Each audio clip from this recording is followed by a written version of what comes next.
Hello, good morning, good afternoon, and good evening, wherever you might be. A big welcome to you all. My name is Sean, and I'm delighted that you are joining us today, ESPC Community Webinar. Today I'm joined by Dux Raymond Sai, who will cover how to unleash Microsoft 365 adoption in 19 days by showcasing some techniques and best practices. We love hearing what you guys have to say, so remember to join in on the conversation about today's webinar and more on X. Our handle is at ESPC_community and our hashtag is hashtag ESPC24. Tweet us, tag us, and tell us what you learned. Don't forget to check out our Learning Hub, which is updated daily with the latest blogs, ebooks, webinars, and how-to videos. You can access the view the Learning Hub by visiting our website, sharepointeurope.com, and clicking the Content tab at the top. Don't let the learning stop here. Continue to keep up and stay ahead by joining us for our next webinar, My Experience with Microsoft Copilots in Power Platform and Microsoft 365, The Honest Truth, with Yannick Riekmans. This webinar takes place Monday, March 25th from 1 to 2 p.m. CET. For more information on this webinar, please check out sharepointeurope.com/register for webinars. The moment we've all been waiting for is finally here. You can now view the Power Platform Conference 2024 program. There are only 73-day tickets now remaining.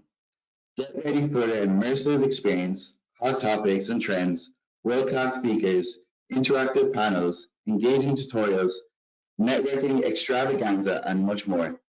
View the fantastic lineup of tutorials, sessions, and networking by visiting sharepointeurope.com/conference schedule 2024 EPPC.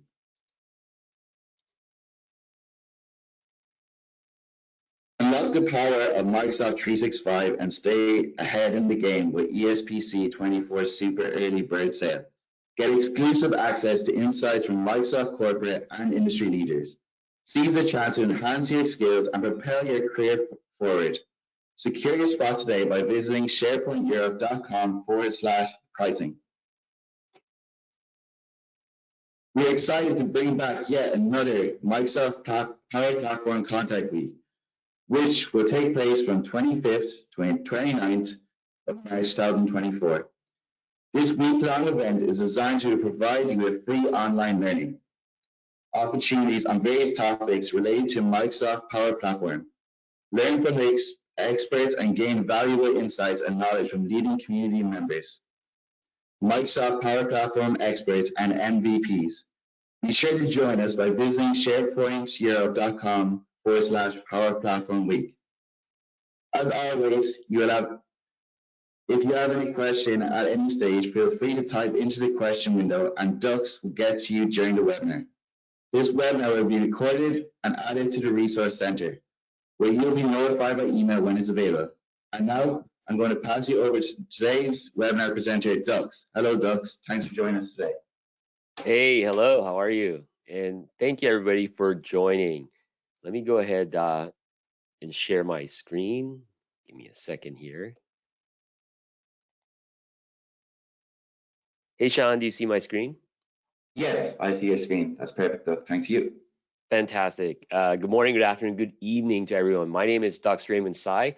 I serve as Chief Brand Officer here at AppPoint. I'm also a Microsoft MVP and Regional Director.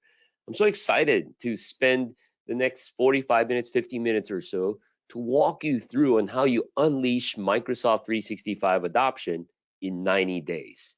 Now, if you're wondering, what are we going to cover to really understand how to unleash adoption 90 days? Well, I'm going to walk you through the following agenda. First, we'll talk about what the modern workplace looks like today, how hybrid work has changed, how we engage, how we work, how we collaborate, and then we'll jump right into the steps on how to establish adoption in 90 days. First, how we establish norms within communication and collaboration. Next, how can we make it easy for people to do the right thing? How can we ensure quick wins? And last but not the least, why it's important to facilitate learning communities. So, with that, let's first look at what's going on in our work environment today. Now, first things first, does this look familiar to everyone? I know it's been a few years since COVID happened, but during that time, it's drastically changed and shaped how we work today. In a recent survey from Microsoft Work Trends Index. So if you don't know about this report, Microsoft regularly commissions this report. They write it up and they publish it in what's called Microsoft Work Lab. They found that in the survey they did across 30,000 people in 31 countries, 73% of workers say they want flexible remote work options. But at the same time, 67% says they want more in-person collaboration. And we've also learned that 80% of managers say they expect flexible work to be effective, and that will be the norm moving forward. So, on one hand, we see folks wanting flexible work, but at the same time, they want in person collaboration. This is what's called the hybrid work paradox.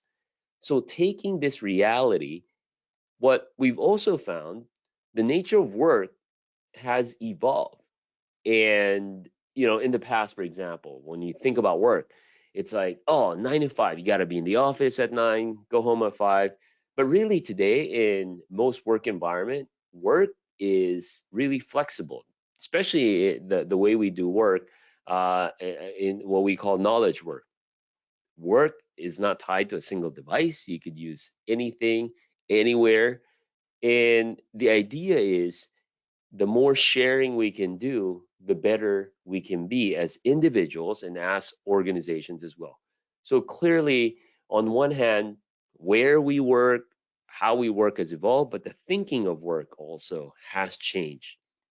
Now, with that being said, one of the things that we all know, regardless of how the dynamics of work has shifted, the method of work, the mode of work is still quite similar. So, for example, how we work today, regardless if it's within your department, within your project, or across different groups of people, revolves around a couple things.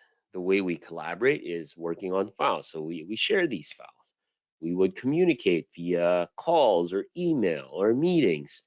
And there's going to be projects we work on, we track tasks.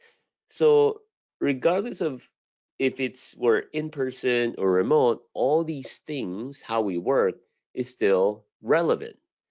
And through the years, because of how technologies evolve, some of these things are easier and some of these things may still be the same.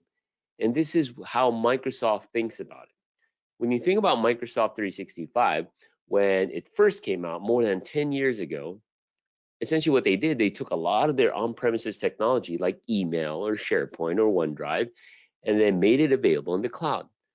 But we also know we all work differently, especially with the different industries we're in, the different generations that's coming to the workplace.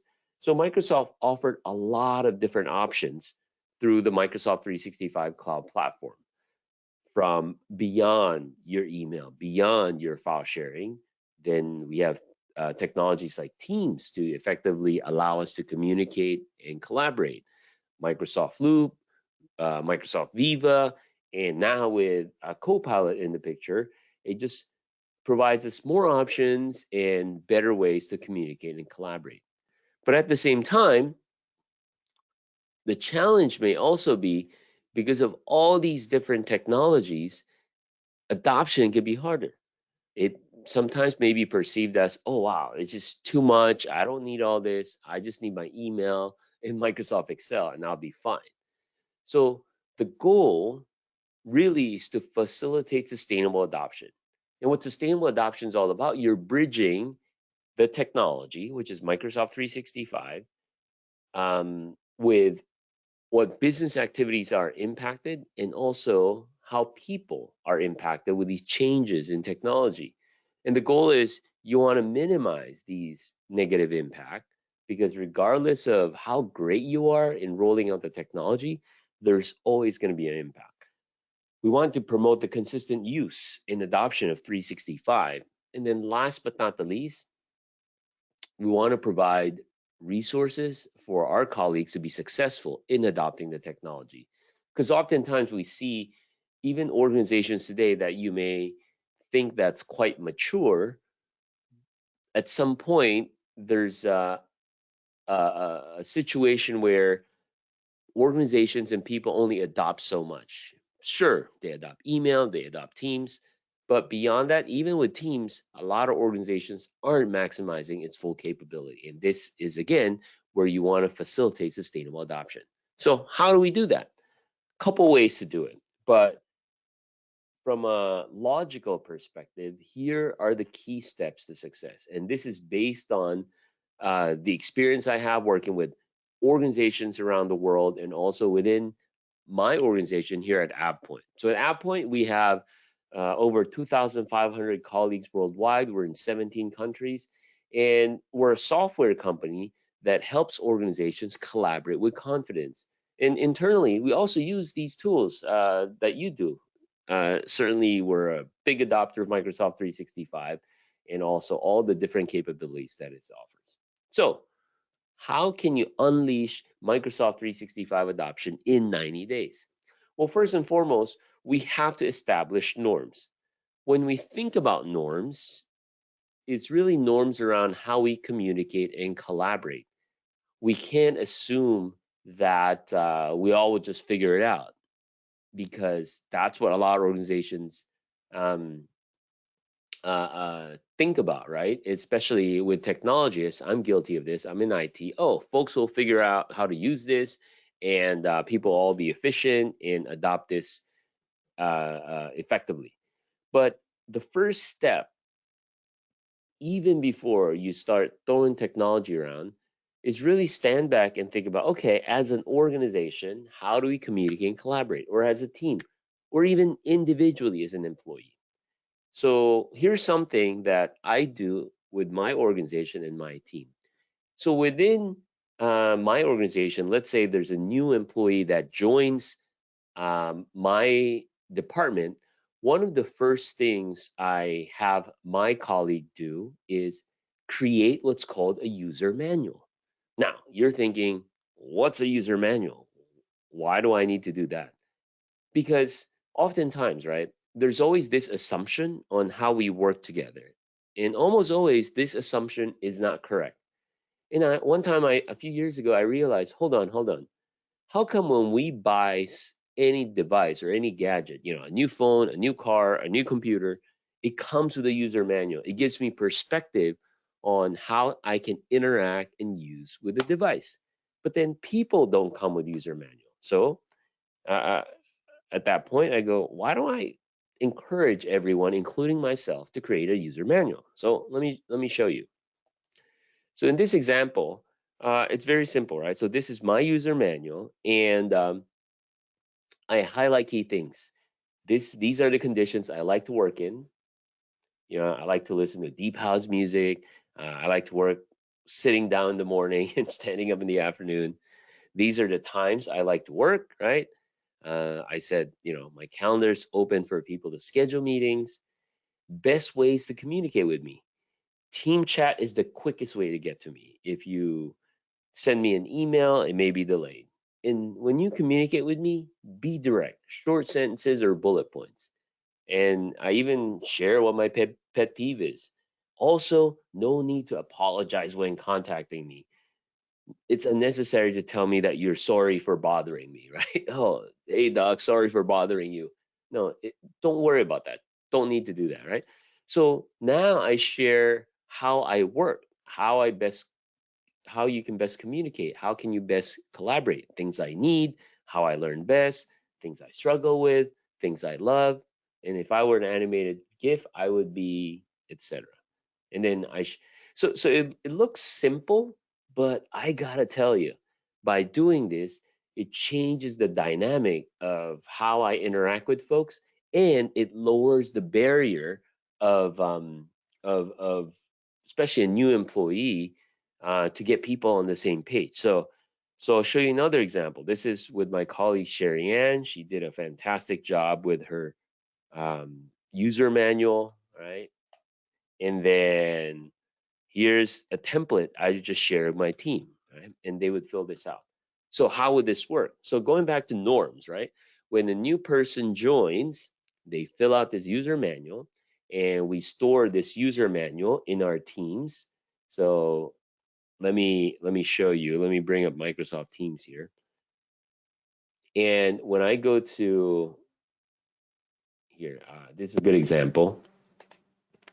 Give me one second. I'm pulling up Microsoft Teams here. There you go. So here's a good example, right? So we have a new colleague, Jan. Jan just joined us. His manager, Grant, introduced Jan and said, "Hey, here's Jan user manual." So now this is available to the entire organization, and this is an organization of about 70 people, my team. And yeah, so now all the folks will get to know Jan, see his user manual, and in fact, when Jan first meets with somebody, they would exchange user manual in their first meeting. And at the same time, we have a library of all of the user manuals of all the team members. So here, so if I go to the user manual, everybody's user manual is here, right? So again, this is one of the first things we do as a team to set the norm. Is this helpful?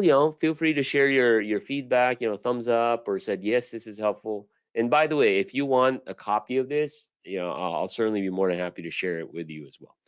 So that's one, right? Set the norm for every employee. Number two, what about within your team? So within the team, I also set norms here. So I'm going to share something with you. I'm pulling it up. We also set norms on how we communicate. So this is just a guide on how, where, why we communicate. So just rules of thumb, for example, you cannot not communicate, right? It's important to communicate. Real time sometimes, asynchronous most of the time. Um, let's see, meetings are the last resort, not the first option, right? And then now we have all these little guidelines here, and then we go ahead and say, okay, day to day, how do we communicate? Basic tool set, Microsoft Teams. Every week, how do we provide updates? So for example, every week we have a Teams channel called My Week, and then you just highlight your top 3. So everybody would have visibility into what that team is doing. So again, we use these things and set guidelines on how we interact as a team. And then lastly, with an organization, this is the part now where we establish how we use Microsoft 365 technology. So as an organization, we highlight the core technologies in Microsoft 365 that is foundational, that we use day in and day out. So for example, the guidelines we set as an organization is Microsoft Outlook or email is only used for asynchronous communication. It's ideal for one-on-one, especially when we think about internal communication, but it's not meant for a lot of people to be on email and you start sending questions and people going back and forth. Microsoft Teams is intended for work to be done, meetings, documents, all the work that requires an output. We use Microsoft Teams. And then Viva Engage, the artist formerly known as Yammer, this is where we drive company culture. Right? So, a couple examples to walk you through. Viva Engage. When we talk about driving company culture, so we use Viva Engage as a whole organization, and this has been really, really essential for our globally dispersed team. So imagine we're a company of 2,000, over 2,500 people. We leverage Viva Engage for 4 things here. Number 1, leadership engagement. Second, company-wide communication. We do knowledge sharing and employee experience. So let me show you some examples. Leadership engagement. We use Viva Engage for a corporate town hall. And we do town hall once every quarter.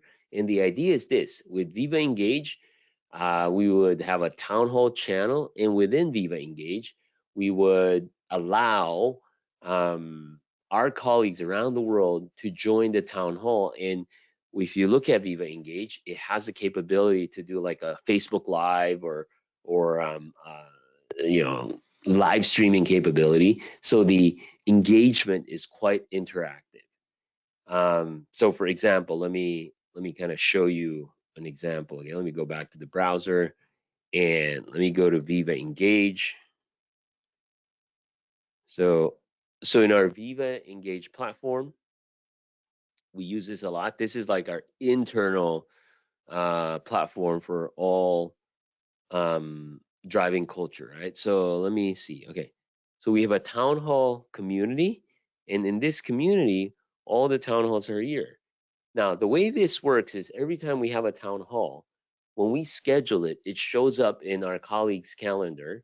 And then instead of a link to a Teams meeting or a call, when they click on that link, it takes them to the actual uh, town hall. And then in the town hall, while it's happening, what's kind of cool is that um, not only can people see it live, let me find one from the past year. Okay, this was cool. This is from last year. And not only can they see it, so what happens is you'll see the video live on demand, and once the live presentation is done, you can see the video here. But the cool thing is people are engaging and interacting and talking and posting, which is really nice, right? So it makes it quite interactive, it makes it real time. And the best part, when we have a new hire, at least in my team, I ask them to watch the last two town halls. So you talk about onboarding, getting acquainted with the company culture. It helps out dramatically. So this is something that we use here to drive leadership engagement.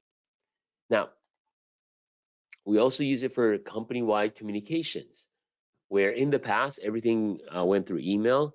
So today, instead of email, we have, for example, a community for each office, and that's where people engage. They share all the activities in the office. And for us, we have offices in 25 cities in 17 countries. So each office has their Yammer community. So people go there and they post updates about the office. And the cool part is, let's say, I want to know what's going on in our Tokyo office. I could just go there and see what's going on. And if I have a trip, upcoming trip, I can kind of get the feel of who's who, what the culture is, all that good stuff. Um, Next is we use it for knowledge sharing. So being a product company, and we have customers around the world. We serve over 21,000 companies. The cool thing with this is a lot of colleagues share information, share knowledge, and this is how they learn from each other because sometimes they just don't know who to ask. So we have communities for every product where folks go in there to ask a question. A colleague from the product team may answer, or a colleague from another part of the world may answer. So it just alleviates um, the I would say the time from somebody has a question, somebody being able to answer. Imagine doing this on email. Sometimes you don't even know who you're going to email. And then lastly, employee experience. So one of the cool stories I've heard and seen is from a company called Arriva out in UK, where they use Yammer for a lot of their train drivers. So they have a community for their train drivers. And one time, a letter came in from a boy essentially saying, I want to be a train driver. So what they did, the customer service person who got this physical letter took a picture and posted it in the community. Say, hey, it's kind of cool, like, we have this kid wanting to be a train driver.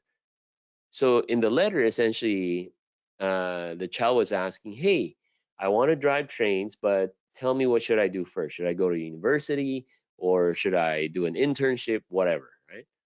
And then as soon as this was posted, suddenly they start ideating, hey, maybe we should invite him to be a train driver for a day. Yeah, we should get him a uniform and this and that. So everybody got excited and build, culture. And a few weeks later, they invited the kid and they took a picture and shared it. Again, how can you do this effectively with email? Right? So very, very powerful and relevant to a lot of organizations. And in the end, when you think about driving company culture, um, Viva Engage can help you with that. It's not intended to get work done, but really surface a lot of internal information, internal culture. And when you want to start getting the work done, that's where you can use tools like Teams for a smaller group of people. Now, what about SharePoint? SharePoint is essential because it's essentially the content service of Microsoft 365. From a corporate perspective, you can leverage SharePoint as your intranet, for example, which I'm sure a lot of you do. But also, SharePoint is being used on a basis of team collaboration within Microsoft Teams and also for communications as well through communication sites. And a lot of companies, I'm sure, including everyone in this call or webinar, leverage SharePoint as like a portal, for example. So in this case, Ariba takes advantage of it as their document portal, as their knowledge base, and it's accessible across multi-device, which supports a lot of the hybrid work requirements. Feel free to jump in, folks. If you have questions, just pop in the chat. I see the chat. Happy to answer it. And also let me know how do you like the pace so far in the content. Would love to get feedback if this is useful and relevant and meaningful for you. So that's driving company culture. How about teamwork, right? So Microsoft Teams, I'm sure you all are familiar with it, is perfect for team-based collaboration. And the idea is, hey, we need to have some output or deliverable, then we can certainly use Microsoft Teams. We already use Microsoft Teams for calls, and one of the areas that Teams is very, very effective is you want to think about group-based work and group-based collaboration. Oftentimes, we still stick with email where we email stuff back and forth, but with Teams and the ability to create uh, conversations within channel, just gets everybody on the same page. And the benefit of this is not only it just makes things easier versus emailing back and forth, but more importantly, especially if you have new colleagues, they can easily look at what's been happening, all the conversations, all that good stuff. Now, the other benefit of Teams beyond communication and collaboration, you can extend it. I'm sure a lot of you are already using apps in Teams. There's the App Store, and you can even build your own capability within Microsoft Teams. So when you think about establishing norms, right? The idea is at the employee level, I have already shared user manual. At the team level, have a norm on how you communicate and collaborate. And then in the organizational level, you define what these tools are for. Because again, you cannot just assume that everybody will figure it out. So for me, the analogy I have is, look, Viva Engage is kind of like your company cafeteria. Microsoft Teams is your conference room. You get stuff done. And then SharePoint is like your corporate library. That's where you store knowledge. And in fact, internally within AvePoint, we have this thing called collaboration workbook. So every new employee, they come in and we have guidance on what these different tools are for and how you use it. By establishing that norm, that already breaks the barrier to entry to better adoption. All right, thank you. Now, again, I'm happy to share all of this stuff once we're done. I'll make sure I'll zip it up into a 50 gig zip file and I'll email it to you. No, just kidding. But hit me up on LinkedIn. So look me up on LinkedIn. If we're not connected, add me and then just send me a note and say, hey, Docs, I want all the stuff you just shared with me. All right, I'm happy to share it with you. Okay, next. So once you establish the norms, what do you do next to drive adoption? Okay, so this is a great question. How can we tailor it? We'll get there in a second, but just hold on your horses here. Yeah. The question was, how can we tailor Microsoft 365 adoption strategy to unique needs of departments within your organization? So we're gonna get to that fantastic question, but I'll get back to your question after step 3. Yeah. So we're gonna cover that. Okay. So the next step, once you've established the norms, right? What do you do next?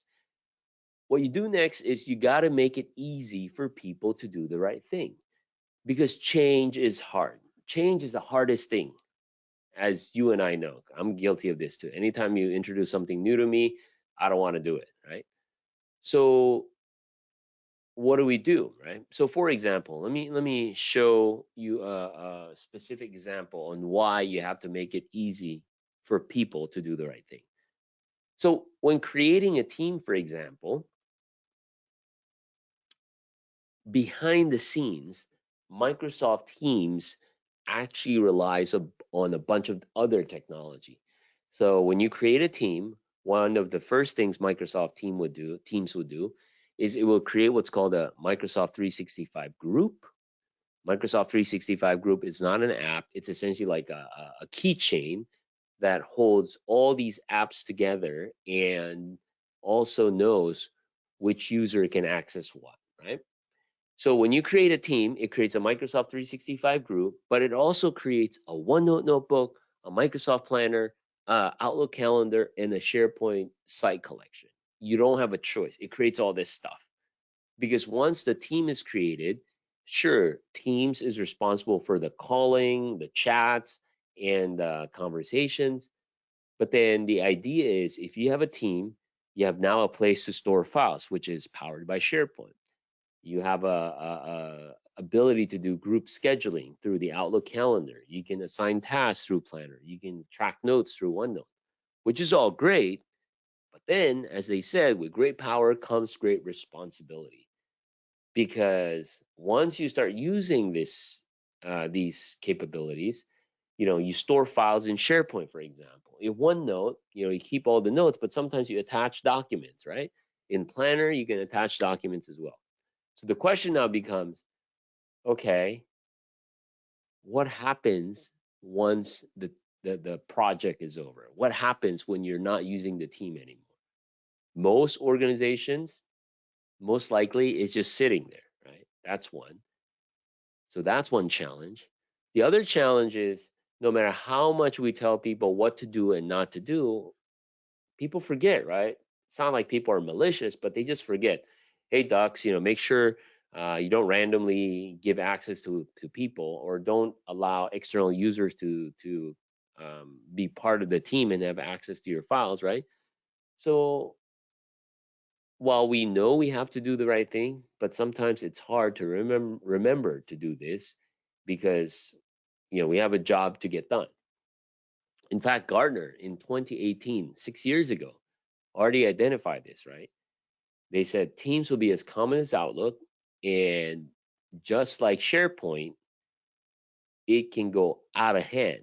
Where, for example, you may recall the early days of SharePoint. Some enterprises saw the creation of hundreds, perhaps thousands of sites with little thought given to why those sites were needed. And we're seeing this already in Microsoft Teams. So what do we do, right? How do we make it easy for people to do the right thing? I mean, here's my analogy. All of us at some point had to try bowling, or we took our children to bowling. So I remember when I first took my son to bowling, a few days before, we watched YouTube on how to bowl. He got excited, so I gave him a preview. But then I made sure when we got to the bowling alley, I made sure the guardrails were up, right? And why did I do that? I want to make it easy for him to do the right thing. I want him to be successful, because the last thing I want is his first time bowling, it keeps hitting the gutter. He gets frustrated. He's like, I'm not going to do this anymore. No, no, no. I want him to be successful. So the first couple of times while the guardrail is up, he would hit the pin. Well, friends, it's no different than Microsoft 365. Almost always, what we would do is we turn it on, we tell people go watch some videos, go attend training, and you will be fine. Well, they're not fine, right?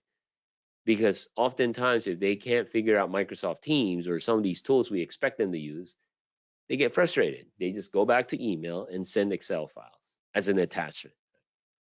So the idea is this: how do we put the guardrails up for our colleagues? What you need to do is you have to automate a lot of these governance capabilities, right?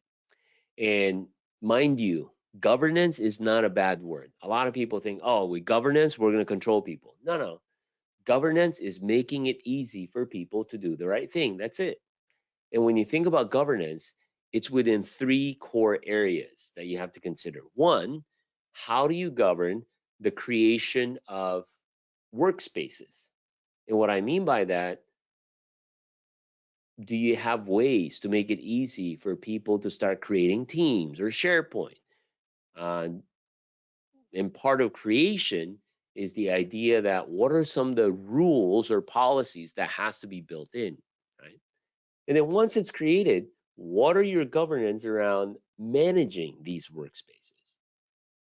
How do we make sure that people don't upload credit card or documents with credit card numbers, for example, right?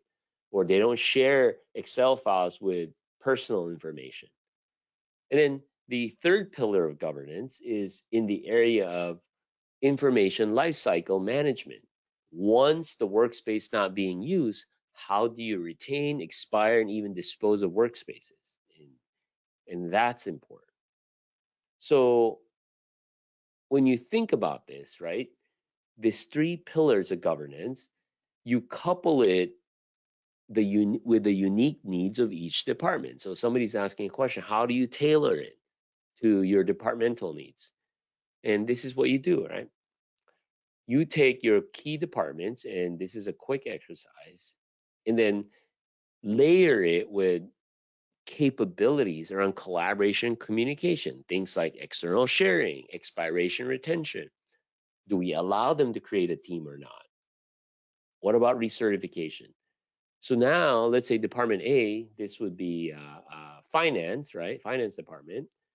We're not going to allow them to do external sharing, expiration retention 6 months after last access. What that means is once the team is not being used anymore, after 6 months, if they're not using it, contact the owner. If they don't need it, maybe delete it or maybe archive it, right? With finance, we're not going to allow them to create their own team. They have to go through central IT. And every 3 months, we have to check and make sure that only the right people has the right access to that team. Second example, right? Department B. So this may be marketing. Marketing works a lot with external vendors. So we're going to allow them to do external sharing. Their expiration, retention of content 12 months after last access. Their request goes through departmental IT, and recertification happens after every 6 months. And then project management team, again, we define what their needs are. And perhaps we're going to allow them to do self-service site creation through Joe, Sally, and Harold because they have so many projects. It doesn't make sense if they go through IT all the time. So now what we're doing, friends, is we're layering the capabilities, in this case, this example, Microsoft Teams, and also the policies that's going to be enforced specific to who you are, your department, your business needs. This is where we put the guardrails up and make it easy for people to do the right thing. Now, if you're wondering, well, Dux, how can we automate all this stuff? There's a lot of different ways to do this. Out of the box, a lot of these automation are not turned on, right? Because every organization is different, every department's unique. So if you're in IT, you can automate some of these things out of the box. Now, if you want more sophisticated animation, automation, and to make it easy for people to do the right thing, you can start building Power Automate stuff. But the challenge with that is sometimes when Microsoft updates anything, those may not work, or you may write PowerShell scripts. One of the things that we help a lot of organizations with, we leverage our technology called cloud governance. You can easily scale, automate, and secure a lot of this governance needs. And it's easy to use. We have a lot of organizations that take advantage of this. So let me show you a quick example of how this works, right? So in this scenario, let me hold on. Let me hit play here. Oh, let's see, is it playing? Oh, let me try it again. Okay, so in this example, right? So let's say I have a colleague creating a team. So my colleague can go ahead and create a team out of the box, just like how anybody would create a team. And what I've done here is behind the scenes, I have a lot of these automated rules and policies built in. So, but to the user, right, they don't even know. They're just creating this. So my colleague is in marketing, so she's creating this marketing team and she's defining what it's for. She's going to add the users, but automatically now behind the scenes, cloud governance, the guardrail, would know, oh, somebody's creating the team and these are the policies I'm going to apply, right? And the nice thing is, part of the policy is, okay, if somebody creates a team, let them start using it, but they have 7 days before this expires, and within 7 days, the manager has to approve it. And this is part of the policy. So what happens? As soon as the team is created, the person either gets an email or a ping from a team saying, hey, it's cool that you created a team, but based on our policy, you have 7 days for your boss to approve this. And the boss also gets an email or maybe a team notification saying, hey, Dux just created a team. If you approve it, great. Dux can continue to use this as long as he wants. But if Dux doesn't approve it, the person who created the team can only use it for 7 days. And again, this is part of the policy of the organization, right? And you can define all these different policies. So point being is, step two, you gotta make it easy for people to do the right thing. You gotta automate as much as you can. And when I say automate, automate a lot of the policies. I've written an ebook around this in very specific details, step-by-step guide. You're welcome to learn more and read more around how you make it easy for folks to do the right thing. Yeah. Okay, so that was step two, right? Make it easy for people to do the right thing. Step three is you need to ensure quick wins. Now, what do we mean by that? When you think about driving adoption, it's all about driving outcomes. It's not about using the tools, but what are people getting from leveraging these tools, right? Are they saving time? Are they becoming more efficient? Can they communicate and collaborate much better? So one of the things that's quite effective beyond the baseline use case of the ability to chat or doing calls is focus on business scenarios, right? What are some scenarios that would benefit the team, the department, the project, specific to what they're doing? So there's a lot of different scenarios you can take advantage of. But one of the things that's quick and easy, if you haven't, start leveraging Teams for just group-based conversation. That's simple, right? You move your team communications away from email and start using conversations, not group chat. Group chat's different, but just start using conversations for a more effective way to do group communications and collaborations. And for us, that's a huge win. That's one of the first things we did.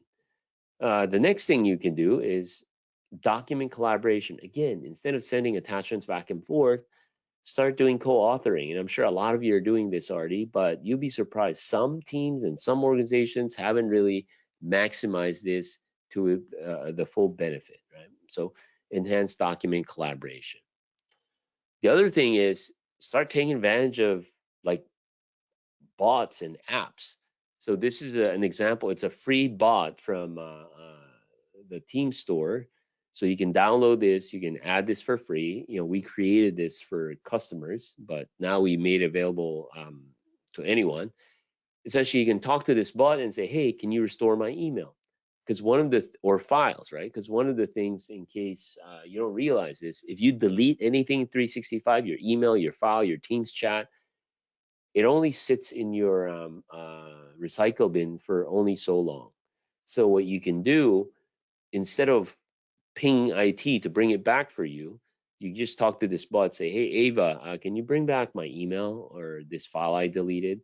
So it's easy and simple. So again, you want to make sure there's quick wins, quick use cases that can help people be more effective and efficient in their day-to-day work. Now, the other key technique is you have to put dates to make things happen. And the reason why I say 90 days, the first 90 days is actually important to drive adoption. And you can be very, very prescriptive about this, and it can be done. So you establish a rollout timeline, right? Where, let's say, okay, in the first month, I'm going to hit on these 3 use cases. Second month, I'm going to do these things, right? And then third month, I'm going to do a full rollout. So let me show you an example. So I took this 3-month project plan and I converted to an Excel file where it walks you through, right, things you need to do in month 1, month 2, month 3 to drive 365 adoption. So I have a POC phase, a pilot phase, a rollout phase, and an operational phase. But this gives you a good idea. Obviously, you can clean it up, but this gives you a good idea what you need to do month 1, month 2, month 3 from doing a POC, pilot, rollout. If this is something you're interested in, I'm happy to share this. Just hit me up on LinkedIn or let me know. I'll be sharing all of this as well. So you roll out, or you establish this rollout timeline and be very prescriptive with the different teams and groups you want to work with. The other thing is you want to measure success, right? So it's one thing that you push this and roll it out, but it's another thing to understand, hey, are people using this? Are they being more effective? Because if not, you have to tweak it, right? So how do you do this? You measure it again with tools like, in this case, tygraph, right? So I want to show you the tool that we use. Let me see. I'm trying to bring up my browser here. There you go. So in this case, right, we have tygraph, and it's watching essentially. It sees the entire 365 platform. So in this case, it's watching Viva Engage, and it's showing me, okay, what's the content volume, and this is real time. I know it's kind of small. Let's see if I can adjust my screen. But keyword analysis, what people are talking about. I could do sentiment analysis with a discussion tone. Is it positive? Is it negative? You know, what's a network, some community insights, etc. Right? So I can see a lot of this stuff, and this gives me validation if my technique in driving adoption is working or maybe not, right? And boy, since we started using this, it just gives me specifically a lot of good ideas on how to tweak, on how to streamline the way we drive adoption, right? So tygraph, it just maps every employee interaction with data and across each user as well. So that's step 3, ensure quick wins. Step 4, last but not the least, we want to facilitate learning communities. So what is this? So one of the things that we already know, training is important, but a lot of times training is just disconnected, meaning, you go watch YouTube or you go to this other platform to learn about 365. You see, the beauty with collaborative learning, you can actually drive training within Microsoft Teams, for example, right? Where folks can watch all the videos, and not only watch all the videos, they can learn from each other as well. So you can mix and match content for learning path. You can even track where people are at. So it's not just even about them learning about the tool itself, but as a manager, let's say, you can track and measure how successful they are, and they can learn from each other. So that's the idea of learning community. So you put folks in a cohort of people to learn together, and the way they learn, ideally, if you could do bite-sized learning, that would be the most effective way to do so as well. So that's a key part of this, where learning is not even about sending people to a 1 week training, because folks won't remember, right? It's providing that just-in-time learning and providing that learning community to scale and grow. So with that, hopefully this presentation has been beneficial to all of you.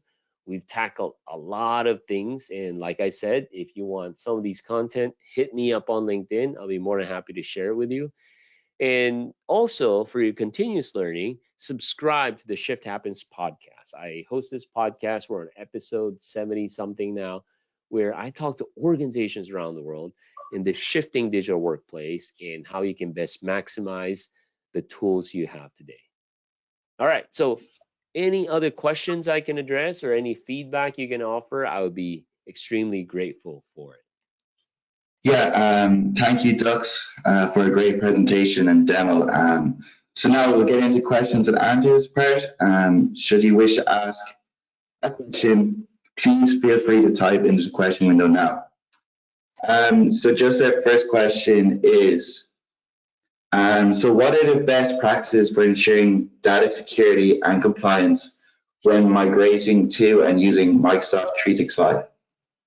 Very good question. So I would share 3 steps around data security and compliance, right? So first and foremost, when you migrate content, especially coming from a lot of different sources, first thing you got to identify is, okay, what are some of the redundant, obsolete, and trivial data? Meaning things that you don't need, you can get rid of.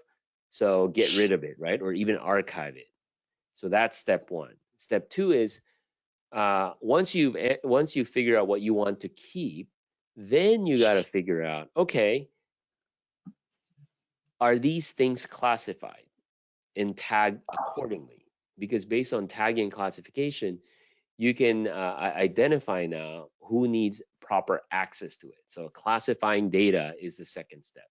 The third step is, now you got to look at all of the content that's within your environment and analyze and identify who has access, are they supposed to have access to it or not, and then fix it. Now, some of you may be thinking, well, I can't do all this manual work. Of course you can. It's too much, right? Then there are tools out there that can help you do all this. So like step one, like cleaning out rot data, you can do that with tool. There's a tool called AvePoint Opus. Second, classifying it as well. You could do that with a lot of the automated tool, like SharePoint Advanced Management can do that for you. And then third, identifying who has access to content and restricting access as well, and automating all that can be done. There's tools like policies and insights that can do it for you. So hopefully that answered that question. Perfect, Dux. I think that's everything now. So on behalf of the ESPC community, we'd like to extend a big thank you to you again, Dux, for taking the time today to carry out this webinar. We really appreciate it. So that's the end of today's webinar. You can find this webinar and more at sharepointeurope.com/resource center. Thanks again to all for joining us today, and I hope you'll join us again soon. Take care. Bye.